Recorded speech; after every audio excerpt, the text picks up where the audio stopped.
ونوّر به قلبي وسمعي ومقلتي وسهل علي حفظه ثم orang yang selalu membaca kitab Allah dan mendirikan sholat dan menafkahkan sebagian dari rezeki yang kami anugerahkan kepada mereka, baik dengan diam-diam atau dengan terang-terangan, mereka itu mengharapkan mereka tidak akan merugi. Qala sallallahu alaihi wasallam, afdalu ibadati ummati qiraatul Quran. Sebaik-baiknya ibadah umatku adalah membaca Al-Quran. Hadis riwayat Baihaqi. Anak sekalian, para hadirin yang saya muliakan, bil khusus Bapak Kepala Sekolah SMP Islam Al-Azhar Kemandoran, Bapak Rujiman. Alhamdulillah, pagi hari ini Allah perkenankan kita semua berkumpul di tempat sederhana ini, tempat di mana kita dibumikan kesombongan kita, dinolkan kesombongan kita, demi mengharap apa? Mengharap sesuai dengan hajat kita, bahwa mulai hari ini, mulai pagi ini, kita akan melaksanakan kegiatan tahfiz camp di Pondok Pesantren Mulia Arif Nur. Bapak-bapak, para ustadz, pembimbing kalian sudah siap tentunya. Tinggal kita, bagaimana diri kita, siapa kita untuk melaksanakan program yang sudah dicanangkan. Dan yang paling penting adalah selalu bersyukur. Bersyukur atas apa yang Allah berikan kepada kita semuanya. Ya Allah, coba ya, kalau kita lihat mungkin teman kalian mungkin sekarang ini ada yang masih terbaring di rumah sakit, ataupun saudara kalian, kita masih diperkenakan berjalan, ya, masih bisa berbicara dengan baik, masih bisa mendengar dengan baik. Bayangkan teman-teman kita yang berada di luar sana, atau saudara kita, ataupun siapapun yang berada di luar sana. Ya. Saya kemarin waktu masih di Jakarta itu, saya melihat ada orang, ya, itu berjalan sambil tertatih-tatih. Mau jalan depan saya, mau jalan itu karena terstur kaki muslim. Mau masjid, jalan saya timpang-timpang. Saya sedih, ya Allah, alhamdulillah, ya Allah, bersyukur sekali. Kenapa? Saya bisa berjalan dengan kaki saya, dua kaki ini dengan normal. Cuma kalau Allah takdirkan saya seperti kehidupan saya, rasanya suatu perjalanan berat sekali. Tapi orang tersebut saya kira sedikit masalah sholat pada waktu ini, luar biasa. Jadi kadang-kadang kita dikasih kesempatan untuk melihat sesuatu yang menurut kita harus bersyukur dan ikhlas apa yang Allah berikan kepada kita semua. Allah kalian sekalian selalu bersyukur dan kita bersyukur apa yang Allah berikan kepada kita semua. Salawat dan salam teraturkan dari kita bagi Rasulullah SAW. Semoga kita termasuk ke dalam golongan umatnya yang senang bersolawat dan terus selalu mendekati, memperbaiki diri untuk mendekatkan apa yang Rasulullah SAW dan kepada kita semua. Ahlan wa sahlan, selamat datang di Pondok Pesantren Mulia Arif Nur.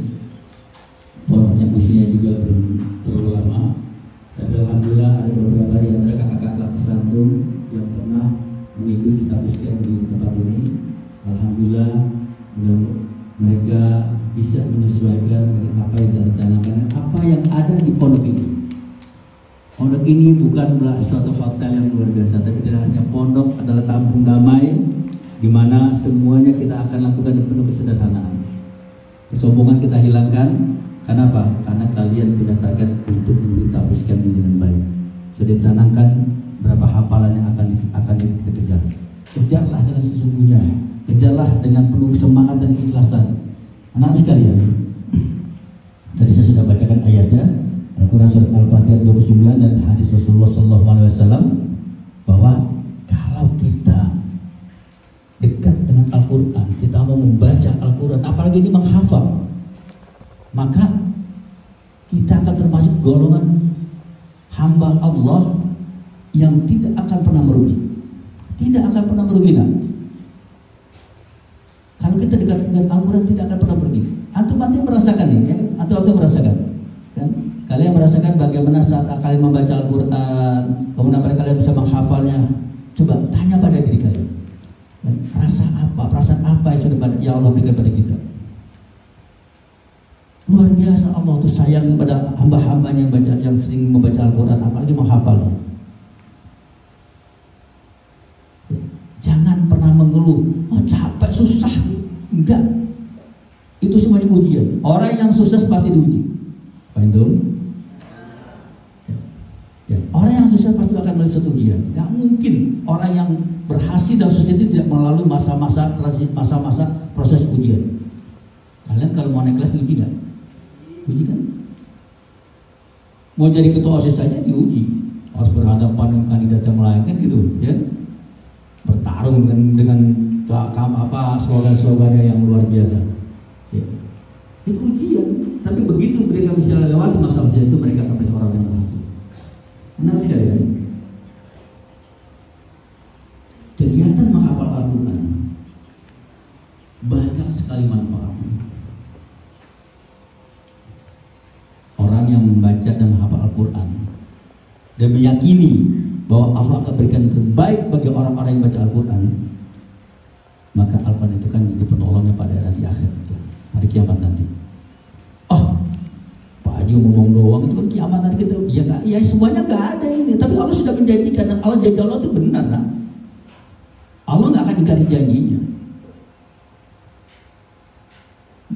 Perkara tentang apa yang kita harapkan tidak sesuai datang dari Allah, Allah lebih tahu.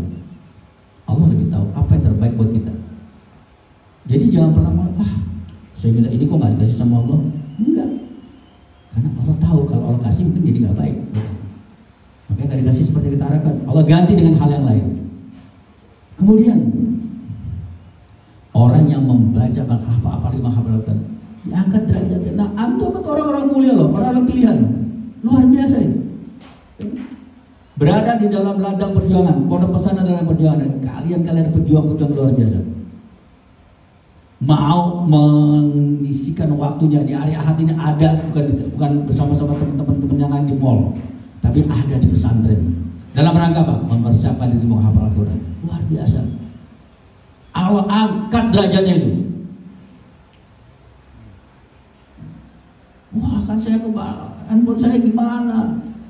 Teman saya ada di mall lagi acaranya nonton hari ini. Biarkan mereka itu dengan kesibukan dunianya.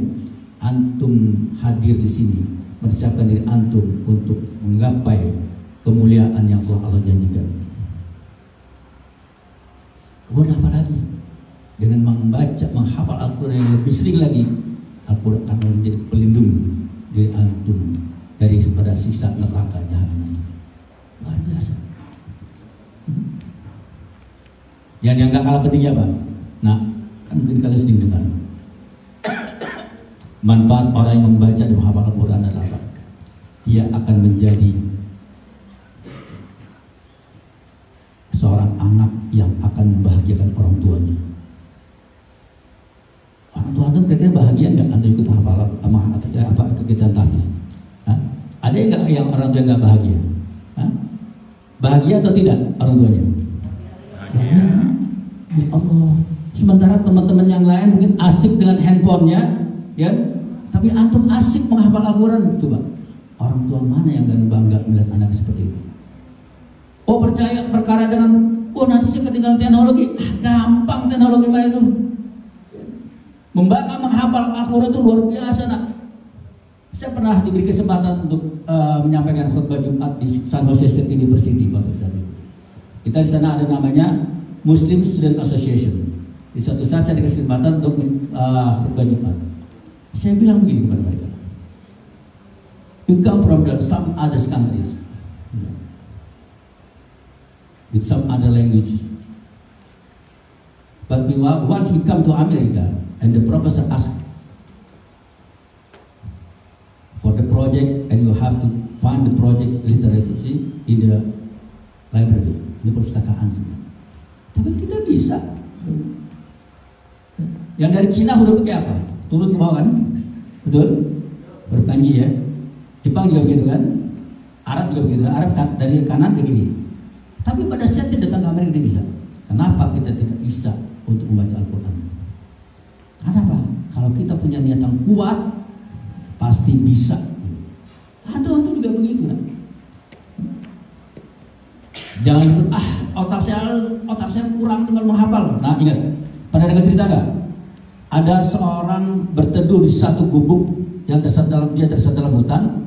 Kemudian dekat gubuk itu ada batu yang terpancurkan oleh pancuran air dari atas. Apa yang terjadi? Lama-lama batu itu apa? Berlubang, bolong. Sama dengan kita. Jadi nggak ada orang yang bodoh. No one is stupid but lazy. Nggak ada orang yang bodoh, tetapi hanya ada orang yang malas. Yakinkan pada diri antum. Dia bisa menghafal, saya juga harus bisa. Yang penting ikhlasnya, niatnya. Ya Allah, makasih berdoa, minta tolong sama Allah. Maka tadi di awal saya ajak antum untuk mendoakan orang tua antum, menghadiahkan fatwa orang tua antum, dan juga berdoa dan menghadiahkan guru-guru antum. Supaya apa? Keberkahan yang muncul. Ya. Jadi janganlah antum berpendapat bahwa saya ini susah kalau ngapalin. Sekali lagi tanaman, no one is stupid but lazy. Ya. Guru-guru antum sudah siap semuanya itu untuk membimbing antum. Kalau boleh saya cerita sedikit. Ada satu kader di pesantren Darussalam Gontor. Santri ini, mau mendaftar ke Fakultas Kedokteran UMJ, Universitas Muhammadiyah Jakarta, Fakultas Kedokteran. Kalian tahu berapa uang masuknya? 400 juta lebih, hampir 500. Itu belum ujian, baru mau daftar saja. Modelnya sekarang itu kan Fakultas Kedokteran. Mau daftar itu harus siap uang minimal 400 juta. Ayahnya hanya seorang guru senior di Gontor. Saya dari mana uang segitu, Pak? Dia cerita ke saya ini. Dari mana saya punya uang segitu? 400 juta harus cash, harus bisa tunjukkan kepada panitia penerimaan Fakultas Kedokteran di UMJ. Ini belum ujian, baru masuk aja nih. Nanti kalau misalkan masuk, dia ujian lulus, uangnya diambil oleh universitasnya. Tapi kalau nggak masuk, kembalikan. Tapi menyamar uang 400 juta, nak. Akhirnya dia curhat ke kiai pimpinan Gontor. Jadi gimana saya? Siap berjuang kalau misalkan jadi dokter untuk di pesantren, insya Allah dia dekat pesantren. Dan dia anak saya alhamdulillah hafal 30 juz, hafal 30 juz. Apa yang terjadi? Melalui salah seorang anggota Badan Wakaf, Pak Bin Samsudin, dengan hanya selembar kertas dibuatkan ditulis ke rektor UMJ, diterima. Sampai sekarang sudah koas, sudah wisuda, tinggal koas.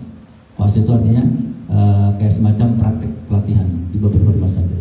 Coba, gara-gara hafal Al-Quran 30 juz 400 juta enteng, dengan bantuan Allah Subhanahu Wa Taala tentunya, biar diterima sampai sekarang. Sedang melakukan kegiatan pengabdian. Kemudian ada lagi yang ingin masuk tentara, dia hafal 15 juz. Begitu dites hafal 15 juz apa? Sudah masuk. Bukan catam, bukan calon tentara, bukan calon perwira. Hanya hafal. Dan orang yakin dengan hafalnya sekian juz Al-Quran yang dihafal itu akan menjadi kepribadian dirinya menjadi orang yang baik, menjadi contoh-contoh. Jadi kalian kejar itu hafalan sebanyak-banyaknya dan akan sangat bermanfaat. Oleh karenanya sekalian, sekali lagi saya ingatkan pada antum, jangan mengeluh, jangan mengeluh. Ini proses, bagian daripada proses. Ya. Hidup itu harus belajar sulit, bukan gampang mulu atau mudah mulu. Harus belajar sulit. Kalau kita sulit, ikut belajar sulit, maka begitu menghadapi kesulitan kita akan biasa. Apalagi menghadapi sesuatu yang kelihatannya mudah, kita udah enteng buat kita. Hidup harus belajar sulit dan menghargai orang lain. Ya. Oleh karena itu, mudah-mudahan selama antum di sini 4 hari, insya Allah, mudah-mudahan antum semua dalam keadaan sehat walafiat. Ya kan? Antum istiqomah dalam ibadahnya, ya, Mudah-mudahan selama 4 hari di sini antum jadi terbiasa rajin ke masjid. Mohon para guru ya, ajak anak-anak ini kalau sholat di masjid bareng dengan santri. Jangan karena alasan corona segala macam sehingga menghalangi mereka untuk tidak ke masjid. Ke masjid, habis masjid mau kegiatan lanjutan lagi di sini silakan. Ya. Atau mau tetap di masjid, meneruskan di masjid silakan. Ya. Supaya apa? Mudah-mudahan 4 hari ini terutama yang laki, ya. Orang laki itu ya kan akan sangat baik kalau sholatnya berjamaah di masjid tepat waktu. Ya. Anda bisa lihat mudah-mudahan cara makaikan sarung tadi diajarkan gitu kan. Ya mau kalau bukan sati memang biasa pakai sarungnya gundulnya tuh dilibat-libat aja saja. Ya nanti kalau misalnya itu bisa lihat. Gitu, ya. Kemudian juga yang terakhir inilah apa adanya pondok pesantren Sentul. Pesan Pak Haji adalah hati-hati nak, jangan pergi sembarang tempat sembarang apa sendirian. Ya apalagi di sana ada kali sana tuh, ya kan? Ada kali sana. Kalinya enak emang ya kan? Tapi kadang-kadang kita nggak tahu air bah seperti apa. Jadi kalau antum itu ya permisi sama gurunya, kalau bisa diambil sama gurunya, ya. Kemudian juga jaga kesehatan antum, ya kan?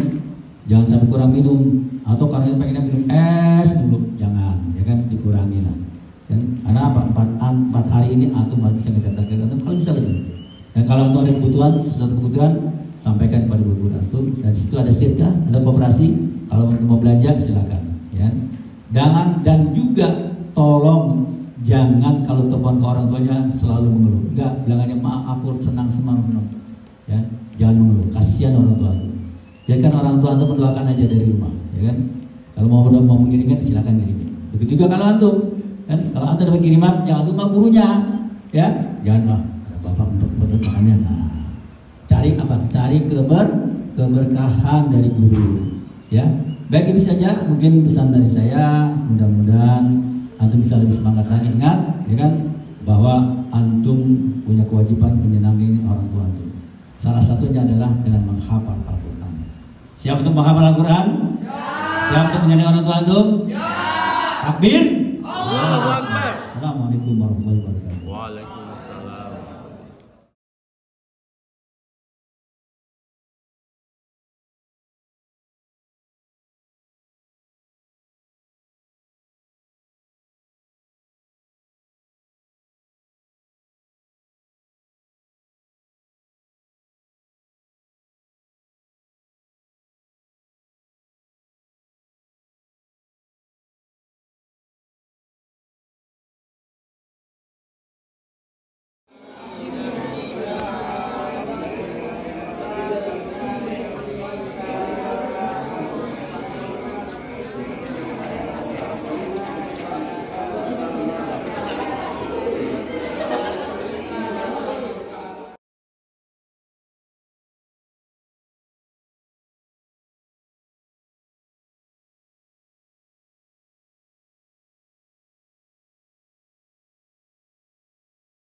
Posting di sana. Rode, ayo Rode. Lempar, iya hampir saja. Zulfa, hampir. Ayo Rode. Iya. Iya. Ayo Rode. Malika. Oke, bola masih di Naila Zulfa, terjadi perebutan di sana.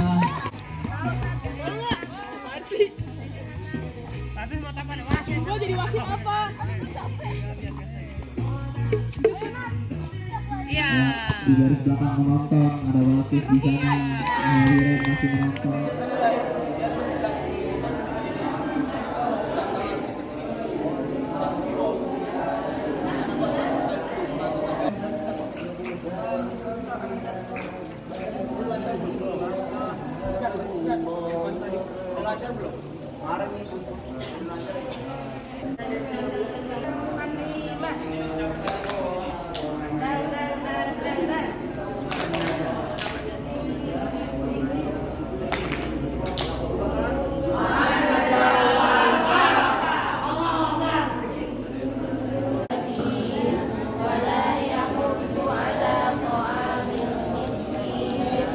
wal